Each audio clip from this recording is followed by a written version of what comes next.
This is the second part of our automation project. This is the hot press side. When we received this press, it was totally open. We enclosed it with plexiglass to protect the operator.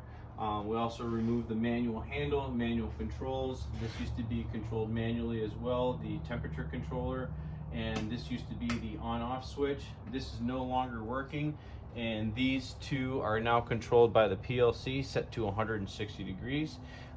This button here has been replaced by this button. One tap on, one tap off. When the light's on, it's ready to go.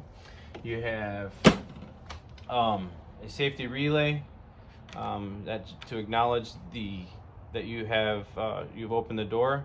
This is your reset button or stop button, and this is the go button.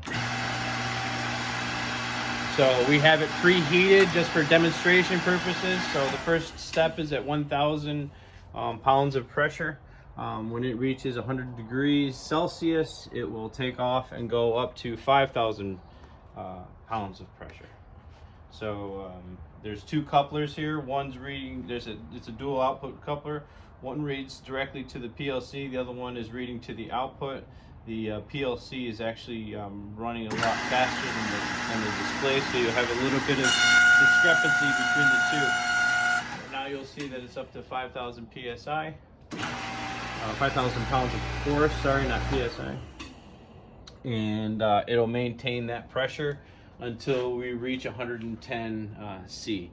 At 110 C, it'll automatically bump up to the next graduation, which is 10,000 pounds of force, and it'll hold that until it reaches 120 degrees C. At 120 degrees C, it'll bump up again to 15,000 pounds of force, and it'll hold that until it reaches 130 degrees F. At 130 degrees F, it'll automatically shut off. The red light will come on, the green light will go off, and you can pull the mold out. The heats are always on or always off. That way the mold is, the press is preheated for the operators. We've replaced, down here you'll see the control cabinet and the power unit that now has replaced the handle. And we'll wait for 1 second here. We'll go up to 110, and then I'll show you the safety and the on-off switch, how they work, or show that they do work. So we're looking at about 3 degrees more to go. We're set at 160 top and bottom, automatically regulated.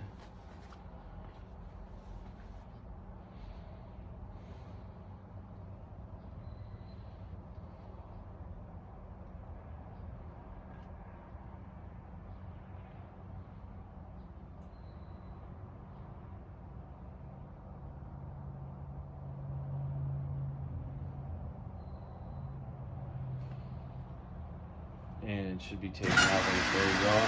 So you got now you're up to 10,000 pounds of force, and it will just keep repeating that until it gets up to 130 degrees F at the different graduations. It'll just continue to maintain. It does cycle, the hydraulic pump does cycle to get the initial pressure going, and then it maintains that pressure once it's reached. So just to go over the safety, we have the door switch here, and we also have manual on-off, so we can hit it with that, and it'll automatically start to drop. The press will. This is the door. When you open up the door, you get your fault switch here. You have a non-contact door switch. In order to reset that, you have to close the door, acknowledge that you've acknowledged, once you push that, you've acknowledged that you had a safety fault, and you've reset it. You'll see the press is still dropping. Because this is a single acting press, we have to rely on gravity to return it. So we have it set for 30 seconds, so the max time, you always have to wait 30 seconds between each cycle to make sure that the press is completely dropped and all the valves are ready to go again. This process has to be done in sequence. You cannot use a hot mold and then expect it to start at 110 or 120. It has to be start off at lower than the 100 degrees and then move its way up through the graduations. The machine will not operate correctly if it's not done in sequence. And that's our machine. Thank you.